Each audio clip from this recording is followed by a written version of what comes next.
को आप इसके नीचे से फिर आप शिप को गुजार सकते हैं। तो ये आप देख सकते हैं, ये ऊपर उठ रहा है। ये ब्रिज नीचे था अभी, लेकिन अब ये ऊपर उठ रहा है। प्रधानमंत्री नरेंद्र मोदी साक्षी बन रहे हैं इस महत्वपूर्ण क्षण के। बिल्कुल। और ये जहाज आप जैसे इंडियन कोस्ट गार्ड का जहाज, इसका मतलब कि आने वाले दिनों में कोई भी किसी भी साइज का कोई भी जहाज हो, वो आप इस पुल के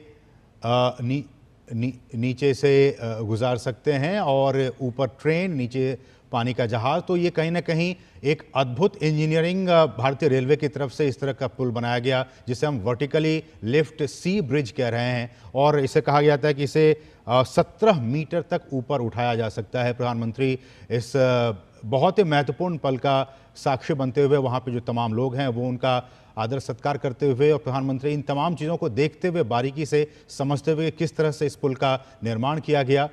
प्रधानमंत्री ने अब से कुछ देर पहले ही इस पंबन ब्रिज का उद्घाटन किया है।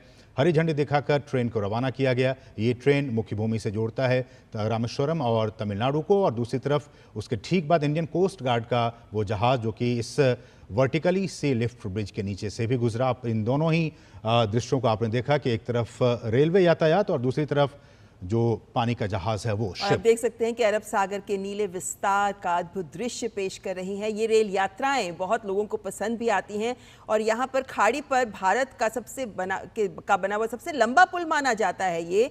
वैसे 1988 तक अगर हम बात करें तो रामेश्वरम और मुख्य भूमि के बीच एकमात्र संपर्क होता था पुराना पंबन रेल पुल। और उसके बाद अब अगर हम देखें तो शहर का जो धनुषकोटी क्षेत्र था वो भी बुरी तरह से प्रभावित हुआ चक्रवात के बाद। लेकिन चक्रवात के बाद ही पुल का नवीनीकरण की एक महत्वपूर्ण पहल जो 2019 में शुरू की गई, और अब हम देख सकते हैं कि किस तरीके से आज प्रधानमंत्री नरेंद्र मोदी के कर कमलों के द्वारा इसका उद्घाटन हुआ है, राष्ट्र को समर्पित हुआ है। और इससे उम्मीद है कि अब हर साल रामेश्वरम और धनुषकोटी की तीर्थ यात्राओं में भी बहुत भारी इजाफा भक्तों का हो सकता है। और आज रेल परियोजनाओं किस तरीके से प्रधानमंत्री ने इस रेल को हरी झंडी दिखाकर रवाना किया, ये महत्वपूर्ण है, क्योंकि इसमें जो ट्रेन का जो खंड है वो महत्वपूर्ण है, लेकिन साथ ही साथ ये जो पंबन ब्रिज है इसके माध्यम से एक नई तकनीक का पुल जो देश को समर्पित किया गया है, जिससे इस पूरे क्षेत्र में आर्थिक गतिविधियों को तो बढ़ावा मिलेगा ही, लेकिन भक्तों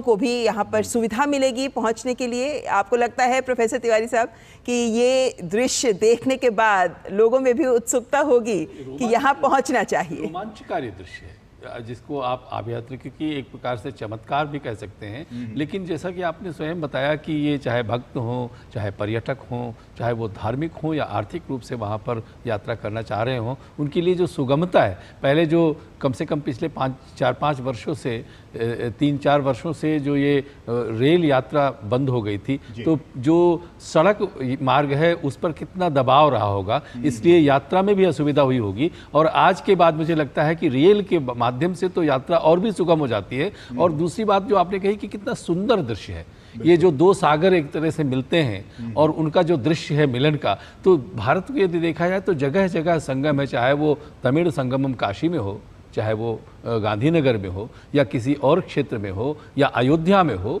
तो ये जो संगम है, ये संगम किसी न किसी रूप में मुझे ऐसा लगता है कि आर्थिक प्रगति की ओर संकेत करता है। जितना भी लोग एक दूसरे से मिलते हैं, जितना भी आवागमन होता है, जो भी आवागमन होता है, तो उसमें कुछ आदान प्रदान होता है। और जी जो आप कह रहे हैं उसी बात को आगे बढ़ाते हुए, आज का दिन रेलवे के लिए और रेलवे के इंजीनियर्स के लिए एक बहुत ही महत्वपूर्ण दिन है। प्रधानमंत्री खुद वहाँ पे मौजूद हैं, उन्होंने उद्घाटन किया। हमारे साथ फॉर्मर चेयरमैन जया जी इस वक्त मौजूद हैं। जया जी, एक बार फिर से आपको और रेलवे को बहुत बहुत बधाई कि इस तरह का इंजीनियरिंग मार्बल आप लोगों ने हमारे सामने पेश किया। और इन दृश्यों के जरिए जो लोग इस वक्त देख पा रहे होंगे, उनके मन में भी एक आशा जगी होगी कि क्यों ना हम भी कुछ दिनों के बाद इस पुल पे जाएं, इस मार्ग पे यात्रा करें, रामेश्वरम जाएं।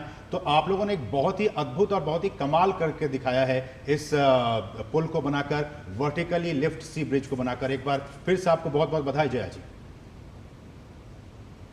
बिल्कुल, भारतीय रेल के लिए ये बहुत ही गौरव का क्षण है, क्योंकि ये बहुत ही कठिन परिस्थिति वाली जगह है जहां पर इस ब्रिज को फिर से कंस्ट्रक्ट किया गया है, और इतनी बेहतर टेक्नोलॉजी के साथ कि ये आगे लंबे समय तक चले।